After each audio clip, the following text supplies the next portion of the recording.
Of department, जो supreme power है वो साकेत में रहते हैं, वो लोग थे 7वें आवरण में। तो सबका मालिक तो राम जी है, लेकिन राम जी हर जगह जाते नहीं हैं। ब्रह्मा जी के जो 100 साल की आयु है ना, उस 100 साल की आयु में जैसे ब्रह्मा जी के एक दिन है ना, एक कल्प बोला जाता है। तो एक कल्प में 14 इंद्र मर जाते हैं। ऐसा समझो कि ब्रह्मा जी के घड़ी में 28 बजता है, 14 घंटे की उनकी रात होती है, 14 घंटे की दिन होती है। तो दिन का जो 14 घंटा है, तो उस 14 घंटा में हर एक घंटे में एक इंद्र गायब। 1000 बार, 1000 बार सतयुग रहता द्वापर कलयुग जब बीतेगा, 1000 रावण करेगा चारों, तो ब्रह्मा जी का एक दिन पूरा होता है। इतनी बड़ी उनकी रात्रि होती है।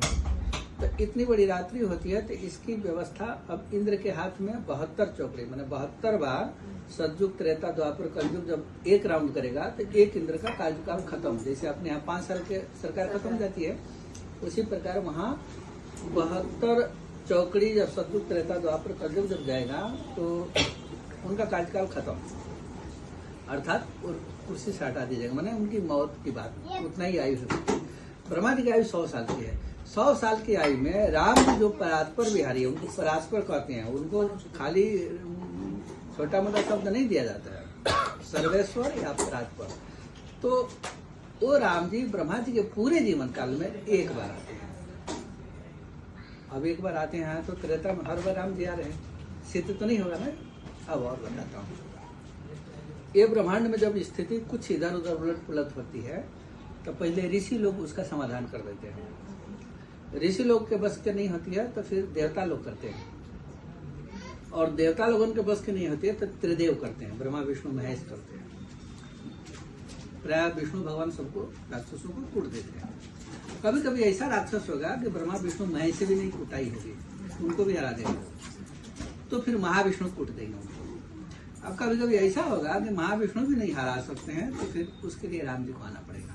तो बाई चांस बहुत, ब्रह्मा जी के आधे शरीर, आधे उम्र तो बीत गया, लेकिन उसमें राम जी मात्र एक बार आए। तो ये विष्णु भगवान, जब राम जी, ये जो विष्णु भगवान है, इनको राम जी बनने का अधिकार दिया गया है राम जी की तरफ से। अब महाविष्णु को भी राम जी बनने का अधिकार दी गया है। अब लगे कहाँ लिखा है, तो रामचरितमानस में लिखा है। शंकर जी, पार्वती जी कहती हैं कि हमको कथा सुनाइए राम जी के। तो शंकर जी कहते हैं कि जन्म 1 2 कहूँ बखाना, 1 और 2 जन्म का कथा कहता हूँ। पार्वती बोली ठीक है। तो 1 और 2 क्यों कह रहे हैं, सीधे कहते कि 3 जन्म की कथा कहता हूँ, ऐसा कर सकते थे ना, और 3 नहीं कर रहे हैं, बोले 1 2। तो 2 का मतलब ये होता है कि 2 बार वैकुंठ से अवतार हुआ है राम अवतार, और 1 बार क्षीर सागर महाविष्णु अवतार दिए हैं। तो अब विष्णु को, महाविष्णु को 1 में तो नहीं कर सकते हैं, इसलिए वहां शब्द है एक जन्म 1 2 कहूँ बखानी, 1 2, समझ में आ गई। तो इनके जमाने में जो पार्वती जी आ रही हैं, तो ये इनकी पूजा उस कहानी में चारों कल्प की कहानी रखी हुई है। और जब राम जी जो हैं वो परात्पर बिहारी हैं, उनके जमाने में सती जी हैं, तो वो सती जी मारी गई, तो वो विमार्चन कल्प की कहानी है। ये तो श्वेत वराह कल्प चल रहा है। तो ब्रह्मा जी के प्रथम दिवस में, प्रथम जब अभी तरुणाई रही, अभी इस समय ब्रह्मा जी 51 वर्ष के हो चुके हैं, मैंने 50 से भी आगे हो चुके हैं, इसलिए उनको पितामह भी बोलते हैं देवता लोग, मैंने थोड़ा बूढ़े हो गए ना। अब ये जब तरुणाई में जब ब्रह्मांड की व्यवस्था जब देखते हैं, तो वो ब्रह्मांड के व्यवस्था को राम जी एक बार देखने के लिए आते हैं कि कैसे ब्रह्मांड की व्यवस्था कर रखे। जैसे यहाँ का राष्ट्रपति हर गांव में थोड़ी जाता है, जिला में भी नहीं जाता है वो, उसी प्रकार राम जी नहीं जाते हैं। उनके रोम रोम प्रति लागे कोटि कोटि ब्रह्मांड, हर एक रोम में करोड़ों करोड़ों ब्रह्मांड झूला हुआ है। हर ब्रह्मांड में एक ब्रह्मा, एक विष्णु, महेश लगे हुए हैं, तो कहाँ जाएंगे। इन्हीं को अधिकार, मैंने राम जी का जो है ना, ब्रह्म के 2 स्थिति होती है, एक व्यक्त, एक अव्यक्त।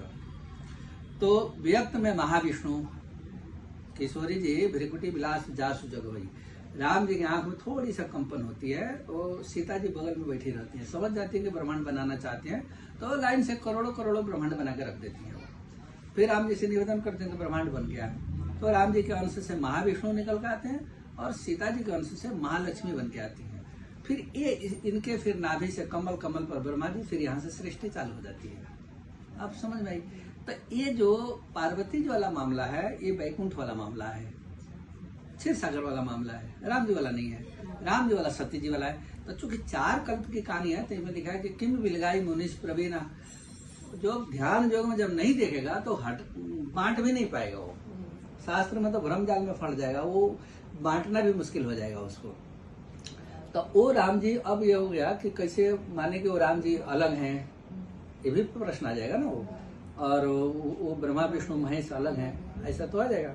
तो रामचरितमानस में जब देवता लोग स्तुति कर रहे हैं, शंकर जी बोले कि कहीं जाने की कोई जरूरत नहीं है, प्रभु प्रकट जग जिमी आगे, जैसे आग प्रकट होती है वैसा ही हमारे सामने प्रकट होंगे, पहले आप लोग प्रार्थना करिए। प्रार्थना किए, जय जय सुरनायक जन सुखदायक।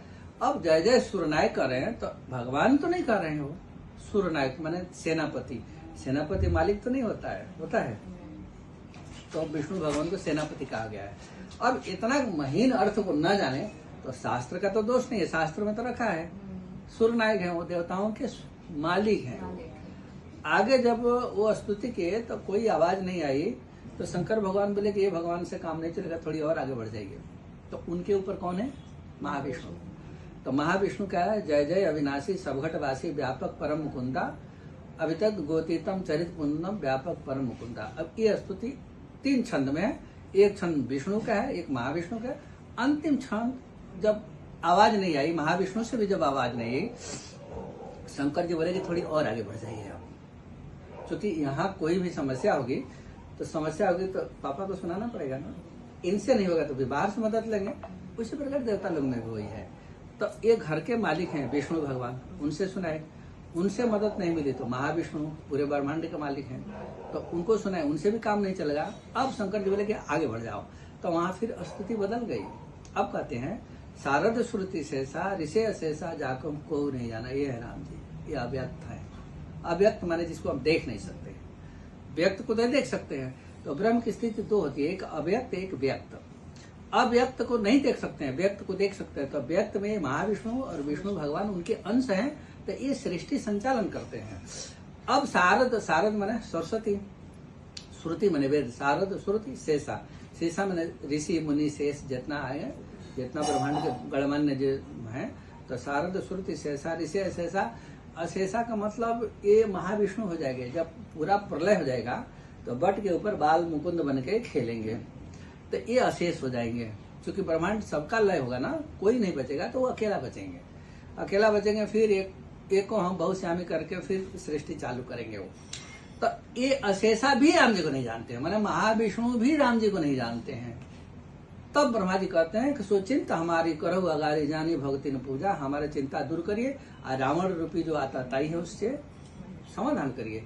ये रावण लड़ते लड़ते क्षीर सागर के पास गया है, पुराण में लिखा है ना।